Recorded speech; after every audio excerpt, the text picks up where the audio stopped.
ប្រេងរដ្ឋធម្មជាតិនេះជួយកាត់បន្ថយការឈឺចាប់សាច់ដុំឈឺសរសៃបងប្អូនអាចសាកល្បងធ្វើជាមួយនឹងប្រេងរឹតនេះបានវិធីធ្វើងាយៗអត់ពិបាកទេគ្រឿងផ្សំមានជាមួយនឹងម្រេចខ្មៅបន្តិចមកម្ដេងញ៉ៃគល់ក្រៃហើយនឹងរមៀតហើយក្នុងវីដេអូនេះខ្ញុំបានដាក់ដោយសារតែអត់មានរមៀតទៅបងប្អូនចឹងដាក់តែប៉ុណ្្នឹងក៏បានដែរគ្រាន់ថាដាក់រមៀតមួយទៀតកាន់តែល្អហើយមានជាមួយនឹងគល់ស្លឹកគ្រៃនិងសបកក្រូចសើចបើសិនជាបងប្អូនដាក់គល់ក្រៃហើយមិនបាច់ដាក់សបកក្រូចសើចក៏បានបើដាក់សបកក្រូចសើចមិនបាច់ដាក់គល់ក្រៃក៏បានដែរបងប្អូនឥឡូវនេះទៅតែងូតទឹកហើយបងមកម៉ែណាមក12 8នាទីបងប្អូនឥឡូវនេះខ្ញុំអត់ចោលទេជាមួយនឹង skin care របស់ខ្ញុំវីតាមីនសណាមបន្ទាប់ពីយើងងូតទឹកហើយបងប្អូនកុំទុកមុខឲ្យស្ងួតយូរពេកយើងត្រូវមកដល់សណាមដល់ស្បែកមុខរបស់យើងភ្លាមតែសារតែស្បែកមុខរបស់យើងកាលណាយើងទុកឲ្យវាស្ងួតយូរពេកវាបង្កទៅជាឡើងមុនណាបងប្អូនរោលហើយងាយនឹងឡើងជាប់អីមុខយើងចាស់ជាងវ័យទៅបងប្អូនធ្វើយ៉ាងណាឲ្យមុខយើងគឺមានសណាមជាប់មកអញ្ចឹងបន្ទាប់ពីលាងមុខហើយបងប្អូនតាគ្នាអ្វីដែលបងប្អូនត្រូវធ្វើនេះជួយវីតាមីនសណាមនេះមកមានសណាមនេះជួយមួយថ្ងៃ2ដងមុនពេលដែលយើងលាបលេយកក្នុងលេព្រឹកបើបងប្អូនតាគ្នាអត់មានលេជួយតែវីតាមីនសណាមចូលគេងទៅក៏ទទួលបានសាច់មុខដែលស្អាតដែរតែសម្រាប់ខ្ញុំដោយសារខ្ញុំមានទាំងសេរ៉ូមមានទាំងគ្រីមអញ្ចឹងខ្ញុំជួយវីតាមីនសណាមហើយខ្ញុំត្រូវការលាបជាមួយនឹងសេរ៉ូមដុសកោសិកានេះខ្ញុំខ្វះបានខ្ញុំនិយាយត្រង់បងប្អូនកាន់តែ5មុខខ្ញុំតែដុសកោសិកានេះបងប្អូនតាគ្នាអានេះ step ទី2បងប្អូនសួរខ្ញុំរហូតយូរខ្ញុំអាសាចេញវីដេអូដែរតែគ្រាន់ថាបងប្អូនខ្លះគាត់អត់សូវបានតាមដានវីដេអូខ្ញុំអញ្ចឹងទៅគាត់សួរខ្ញុំថាខ្ញុំប្រើឲ្យគេអញ្ចឹងណាឥឡូវនេះយប់ឡើងខ្ញុំប្រើ2មុខហ្នឹងបងប្អូនតាគ្នាសេរ៉ូមដុសកោសិកាបងបាច់ដាក់ច្រើនដូចខ្ញុំពេកទេខ្ញុំជ្រុលដៃដាក់តែ2ដំណក់ហ្នឹងឬក៏ច្រើនបំផុត3ដំណក់គឺពេញផ្ទៃមុខអស់ហើយបងប្អូនណាហើយបើនិយាយពីសាច់មុខមែនមើលខ្លួនឯងបងប្អូនចាំងគីឡូកាឡា skin ដូចស្បែកមុខ baby អញ្ចឹងណាចាសឹងថាស្អាតជាងស្បែកមុខ baby បងប្អូននេះដែលសូមរួមទូឲ្យមុខយើងដោះកោសិកាក៏អត់មានសរសៃអីទេបងប្អូនមុនស្នាមអីក៏អត់មានជាប់អីឬក៏អត់មានអញ្ចឹងហើយមើលមកក្មេងហើយបងប្អូនណាក្មេងជាងវ័យហ្មងវ័យខ្ញុំនេះគឺវ័យ32ឆ្នាំហើយអញ្ចឹងខែ7បាន32ឆ្នាំបងប្អូននេះខែក្រោយហ្នឹងវ័យបងប្អូនអើយចាំមួយឆ្នាំទៀតហើយប៉ុន្តែបងប្អូននេះមើលខ្ញុំឃើញក្មេងដោយសារតែមុខខ្ញុំនឹងឯងដោយសារមុខខ្ញុំវាអត់មានបញ្ហាវាមានរួមពីធំទេនេះគាត់ដាក់កន្លែងណាអាលូងកន្លែងហ្នឹងអានេះផ្ដោតខ្លាំងទៅលើការព្យាបាលបញ្ហាស្នាមជាំអាចរុយមុនទូចមុនធំមុខប្រហោងមុខស្ដើងមុខឆាប់រោលមុខអាឡែកស៊ីមុខមានជាមួយនឹងសារធាតុគីមីច្រើនដែលនៅលើទីមុខដែលបងប្អូនធ្លាប់ប្រើផលដែលមានជាតិបរិយាកាសពីមុនមកវាជួយបឺតទាំងអស់តែម្ដងអានេះបកកែណាស់អូតាក់នេះឃើញទូចអញ្ចឹងមែនប្រើបានពី1ខែកន្លះទៅ2ខែនិយាយរួមទូចតែខ្លឹមរោគនៅកោសិកាគឺជាប្រភេទសេរ៉ូមធម្មជាតិណាបងប្អូន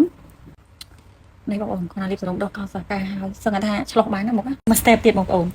បងឡាទៀតគាត់ឃើញឈុតមុខក្មេងពេលខ្ញុំណែនាំឈុតមុខក្មេងគាត់ថាចែកគាត់ធ្លាប់តែលាបសេរ៉ូមហើយគេគាត់ធ្លាប់តែលាបគ្រីមចូលគេគាត់ដែរជូតវីតាមីនជូតអីអញ្ចឹងដល់ពេលអញ្ចឹងគាត់ថាអូយច្រើនមុខឡើង7 8 9មុខបើនិយាយឈុតមុខក្មេងបើនិយាយឈុតពេញហ្មងមានឡើងចូល10មុខក៏បងប្អូនអរគ្នាតែគ្រាន់ថាវាមានតាមប្រភេទបងប្អូនខ្លះគាត់ចង់បានតម្លៃម៉ានអញ្ចឹងណាបងប្អូនរៀបចំទៅតាមអ្វីដែលគាត់ចង់បានអញ្ចឹងហើយអ្នកខ្លះគាត់ថាអូច្រើនមុខណាស់ច្រើនមុខមែនតើលាបអាណាទេមើលទៅពិបាកបងប្អូនតាគ្នាអត់ពិបាកទេយប់ឡើងបងតានេះប្រើតែប៉ុណ្្នឹងមកឲ្យគ្រីមនេះបងតានេះសាច់គ្រីមស្រា collagen គ្រីមនេះបងតាគ្នាគាត់ដាក់លើមុខញីមកគឺវាចូលអស់លេងហ្មងអត់ចាំបាច់ច្រើនតតែខ្ញុំទៅលាប់ញីចុះញីឡើងដើម្បីអីឲ្យសរសៃឈាមនៅលើស្ទៃមុខយើងធ្វើការបានល្អបងប្អូនតាគ្នាចាហើយគ្រីមនេះវាជ្រាបចូលបានលឿនខ្លាំងមែនតើទៅលើស្បែកមុខរបស់យើងហើយវាធ្វើការជ្រៅក្នុងស្រទាប់ស្បែករបស់យើងជួយស្ដារសភាពស្បែកបងប្អូនតាគ្នាដែលខូចដែលសភាពស្បែកបងប្អូនតាគ្នាដែលធ្លាប់ប្រើផលគីមីបកកាត់ពីមុនមកច្រើនប្រភេទបងប្អូនតាគ្នាប្រើ collagen គ្រីមគប់ជាមួយនឹងពីមុខនឹងនៅពេលយប់បងប្អូនទទួលបានសាច់មុខដែលក្មេងហើយអស់នៅរាល់បញ្ហាមិនថាស្នាមមុនជាប់ឬប៉កែលេខ1រួមខ្ញុំឲ្យលេខ1 collagen cream អត់ជួយបាត់មុនទេចាហេតុអីបានជាប្រើទៅដូចមុខខ្ញុំអញ្ចឹងមុខខ្ញុំធ្លាប់តែមុនរ៉ាំរ៉ៃហេតុអីបានប្រើទៅមុខលេងមានមុនរ៉ាំរ៉ៃដោយសារតែនេះពីមុខនេះស្រោមដុសកោសិកាជាមួយនឹងវីតាមីនស្នាមវាផ្ដោតសំខាន់ខ្លាំងទៅលើព្យាបាលមុនដែរអញ្ចឹងពេលដែលបងតានេះប្រើគូគ្នាជាមួយនឹងគឺវាអត់មុនដូចមុខខ្ញុំអញ្ចឹងហើយស្របពេលដែលខ្ញុំអាសាបិទម៉ានកជាមួយនឹងខ្ញុំលាងជាមួយ folio មុខដែលល្អមានគុណភាពដែរសម្អាតបានស្អាតខ្ញុំជូតប្រេងដូងអញ្ចឹងណាមុខខ្ញុំវាកាន់តែស្អាតពីមួយថ្ងៃទៅមួយថ្ងៃបងប្អូនតាគ្នាមើលចានិយាយទៅគាត់លាប collagen cream ហើយទៀតប្រាប់ថាខ្ញុំអត់ដឹងថាយកអីយកមកនិយាយឲ្យស័ក្តិសមជាមួយនឹងឈុតមុខរបស់ខ្ញុំហ្នឹងទេអញ្ចឹងបងប្អូនគ្នាដែលអត់ជំរឿអាចសាកប្រើបានទៅនាងទៅពេះខ្លាំងតោះសាកមិនដឹងបងប្អូនគ្នាខ្ញុំមានទាំងពីរដាក់ទាំងពីរតែពិតអានឹងយើងដាក់យកក្លិនណាបងប្អូនឲ្យវាប្រហើរអញ្ចឹងណាបុកគ្រឿងផ្សំនឹងឲ្យបែកមកល្មមបាច់ម៉ត់ពេកទេហើយដាក់ប្រេងដូងចូលសម្រាប់ប្រេងដូងបងប្អូនដាក់ម្លិចគ្រឿងផ្សំខ្ញុំដាក់ជាមួយនឹងប្រេងដូងតាជីកុំដើរនៅលើភ្លើងកុំក្តៅខ្លាំងពេកតែក្តៅខ្លាំងពេកបាត់បង់វីតាមីនសម្រាប់កម្ដៅដាក់ត្រឹម80អង្សាបើសិនជាបងប្អូនអត់មានជាមួយនឹងចក្រានអគ្គិសនីទេបងប្អូនគ្រាន់តែមើលទៅក្តៅមកតិចមកល្មមណាកុំឲ្យខ្លោចគ្រឿងផ្សំតែខ្លោចគ្រឿងផ្សំគឺ